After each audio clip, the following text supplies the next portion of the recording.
শ্রী শ্রী জগন্নাথ দেব বলরাম সুভদ্রা ও সুদর্শন চক্রের অসীম কৃপায় কল্যাণপুরের মাটিতেই প্রথমবার মহাসমারোহে অনুষ্ঠিত হল পবিত্র রথযাত্রা মহোৎসব। কল্যাণপুরের রথযাত্রা উদযাপন কমিটির উদ্যোগে আয়োজিত এই পূর্ণ উৎসবকে কেন্দ্র করে গোটা এলাকায় এক অভূতপূর্ব ভক্তি, উদ্দীপনা ও আনন্দের জোয়ারে লক্ষ্য করা গেছে।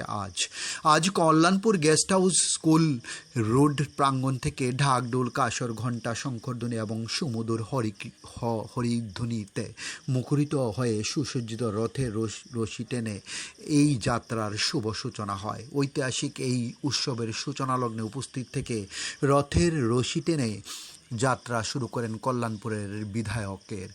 এরপর শ্রী শ্রী জগন্নাথ দেব পূর্ণ রথটি পুরো কল্যাণপুর মিনি শহর পরিক্রমা করেন। শহরের বিভিন্ন রাস্তা দিয়ে যাওয়ার সময় রাস্তার দুই পাশে উপচে পড়া ভক্তদের হরিনাম সংকীর্তনের মধ্য দিয়ে রথটি অবশেষে তার গন্তব্যস্থল অর্থাৎ মাসির বাড়ি হরলাল দেবনাথের বাসভবনে গিয়ে পৌঁছায়।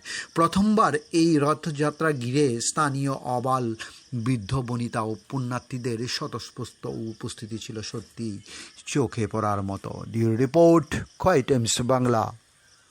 বিশেষ করে বাজার প্রথম বর্ষের মতো এবার আমাদের জগন্নাথের রথযাত্রা এবং এলাকার সকল অংশের মানুষ সামিল হয়েছে এই রথযাত্রাতে এবং এটা আমাদের শাস্ত্র এবং আমাদের সনাতন ধর্মের একটা বিরাট গুরুত্বপূর্ণ অনুষ্ঠান এবং এই অনুষ্ঠানে মানুষের সহযোগিতা এবং সুন্দর আমরা পরিক্রমা শেষ করবো এবং আপনাদের মাধ্যমে সকলকে অনুরোধ করবো যাতে আমরা সবাই মিলে সেই অনুষ্ঠানটা